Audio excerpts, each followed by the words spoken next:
Hello everyone. So we are continuing with the theories of consumption. Till now we have done two theories, that is absolute income hypothesis and relative income hypothesis. Yesterday we did these two theories. Absolute income hypothesis was put forward by Keynes, who said that yes, there is a positive relationship between income and the consumption level. However, this is not a this is not exactly 100% relationship, which means that whenever our income increases, consumption increases, but not by the same amount. It increases by a lesser amount than the increase in income, because as per psychological law of Keynes, um, consumers or individuals have tendency to save some part of their increment in income. Then relative income hypothesis, this was put forward by J. Dusenberry. It says that the consumption pattern is not dependent upon the absolute income. Instead, it is dependent upon the relative income. Relative income in two aspects. One, what was our income prior, highest income achieved prior to our current income? And second, what is our social environment where we are putting up? So he said that if our current income is less as compared to the previously attained income level, then even now when our income level has reduced, we will still consume at our previous levels. And second, if we are living in a social environment in our neighborhood where the consumption expenditure is high, then we will also spend more. This is termed as Duesenberry effect और demonstration effect. मतलब हम जहाँ पे रहते हैं वहाँ के consumption को कॉपी करने की कोशिश करते हैं. कंजम्पशन एक्सपेंडिचर उस बेसिस पे होता है. सेकेंड इफेक्ट हमने रिलेटिव इनकम हाइपोथेसिस में डिस्कस किया था, रैशे इफेक्ट. रैशे इफेक्ट होता है कि अगर हमारी इनकम रिड्यूस भी हो जाती है तब भी हमारा कंजम्पशन रिड्यूस नहीं होता है. So these were the two consumption theories that we have discussed till now. Today we will focus on life cycle theory of consumption and permanent income theory of consumption. Let us start with the life cycle theory of consumption. So this theory was put forward by Modigliani and Ando. According to this theory, the consumption in any period is not the function of the current income of that period. Instead, जो एक individual अपने पूरे life time की उसकी income होती है, expected income, उसके basis पे वो अपना कंजम्पशन पैटर्न डिराइव करता है. मतलब when an individual is not consuming, when an individual is not generating any income, तो उस टाइम पे वो डिसेव करता है, जैसे रिटायरमेंट के टाइम पे. और अभी जब वो इनकम कर रहा है तो वो सेव करता है. तो उसका जो कंजम्पशन पैटर्न है वो एंटायर लाइफ टाइम में वो कितना इनकम जनरेट करता है और कैसे उस इनकम को वो एलोकेट करेगा in his entire life time, उस पर हमारा कंजम्पशन एक्सपेंडिचर डिपेंड करता है. So in life cycle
$75 years, say this is 75. Here, this is 75. So while in his working years, as I have mentioned here, this is the dis savings. This is the dis savings that he do. That is, say up to 25 years, 0 years to 25 years, he's not working. So he's dis saving. He might be consuming from his parents' income or some other income source, or maybe borrowing, whatever. But generally क्या होता है, अगर हम 75 years हमारा life expectancy है, तो हम 25 years तक जनरली अपने पेरेंट्स की इनकम पे डिपेंडेंट रहते हैं, मतलब हम डिसेव करते हैं उस टाइम पे। And our major income years that is from 25 to 50, ये जो हमारे 25 साल होते हैं, इसमें हम सेविंग्स करते हैं। हम सारी की सारी इनकम कंज्यूम नहीं करते हैं, we do saving. And then 50 to 75 years that is जो हमारा रिटायरमेंट टाइम होता है, उसमें हम इस सेविंग को कंज्यूम करते हैं। So this total savings, which is denoted by this triangle AHB, this will be equal to this savings that are these two triangles, that is CAY and BC dash Y dash. So this is how an individual consumes his income. So it is assumed that a typical individual known will die at 75. Then it is assumed that the net savings in lifetime is zero. That is, savings is equal to this savings. And thus, this entire triangle AHB is equal to triangle CYA plus triangle BC dash Y dash. This CC dash, तो ये हम red line देख रहे हैं यहाँ पे, this CC dash, this refers to the consumption of an individual, and this curve of YY dash, this is his income curve. So, and we are assuming here for simplicity that the interest paid on the assets is zero. Interest received by the consumer on his savings is zero. So this was life cycle consumption theory. There are certain criticisms associated with this theory. First is, consumer plans over lifetime is unrealistic, because a consumer concentrates most on the present rather than on future, which is uncertain. तो ये एक हमने unrealistic assumption ली है इस theory में. Second, it says कि theory assume करती है that there is a direct relationship between consumption and assets of an individual. This might not be true, and moreover, consumption depends upon one's attitudes toward life. Given the same income and assets, one person may consume more than the other. तो ये हम हर consumer के लिए generalise नहीं कर सकते हैं. So this was life cycle consumption theory. However, despite the criticism, life cycle consumption is superior to other hypotheses that we have discussed before. What were those two hypotheses? They were permanent income hypothesis. Sorry, they were absolute income hypothesis and relative income hypothesis. Why? Because it includes not only assets as variables in the consumption function, but it also explains why MPC in the short run and why MPC is greater than APC in the short run and why APC is constant in the long run. APC constant होता है long run में, ये इस theory ने explain किया है by stating and explaining that why this consumption curve, straight consumption curve CC dash, this is constant, which means that APC is constant in the long run.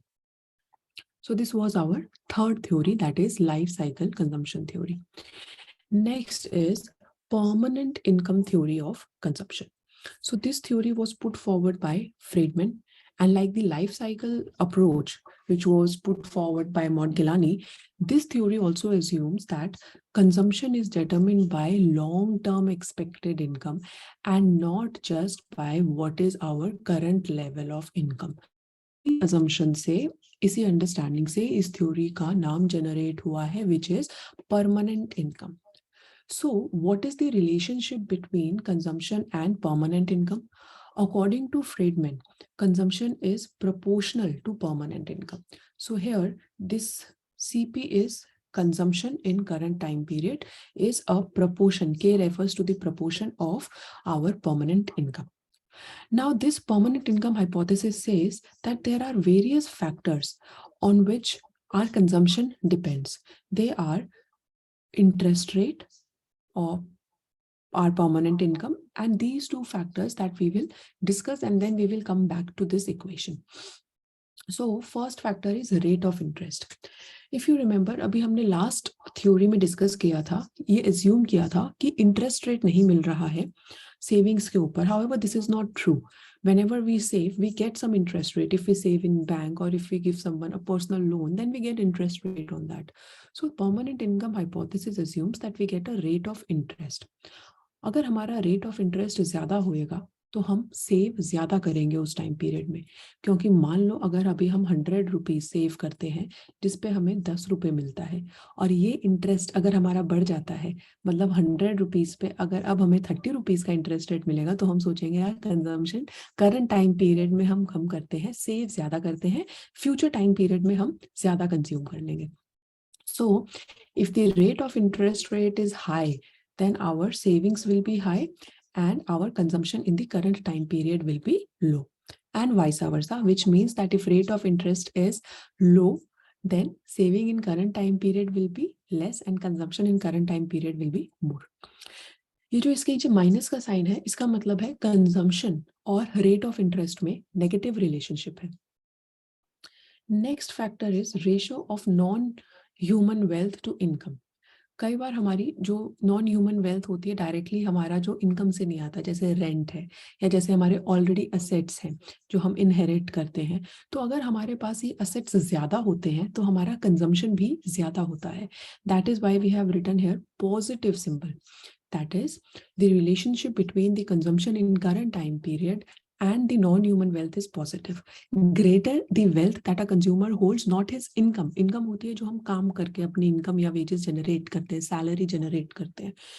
Wealth होती है assets, जो हम accumulated assets होते हैं, जहाँ से हमें rent मिल रहा होता है, ऐसे टाइप के assets. So income from physical assets, that is non human wealth, and income from labour, that is human wealth. ये डिफरेंस है दोनों में, नॉन ह्यूमन वेल्थ में एंड ह्यूमन वेल्थ में. So the greater the amount of wealth or assets held by an individual, the greater would be its propensity to consume and vice versa.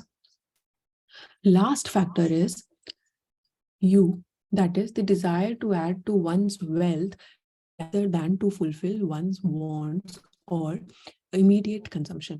अगर हम ये चाहते हैं हमारी ज्यादा से ज्यादा वेल्थ एक्यूमुलेट हो, तो हम consumption in current time period को कम करेंगे, सेव ज्यादा करेंगे, वेल्थ एक्यूमुलेशन ज्यादा करेंगे.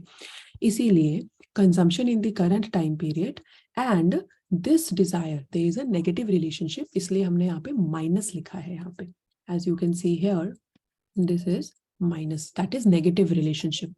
So finally, this permanent income hypothesis says that this consumption in the current time period is a proportion of interest rate, which is negatively related to consumption in time period, in current time period, is also dependent upon the non-human wealth, which has a positive relationship with the consumption in current time period, and consumption is also dependent upon the desire to hold, desire to add to our wealth. So this is a negative relationship with the consumption pattern. So all these factors determines that what will be our consumption. So with this, we are done with our consumption theories. There are 4 theories that we have done. First is absolute income hypothesis, relative income hypothesis, life cycle theory of consumption, and permanent income theory of consumption. If there is any doubt in these theories of consumption, you can ask me. All the best for your preparation. Take care, and we will do the next topic in the next lesson. Bye, everyone.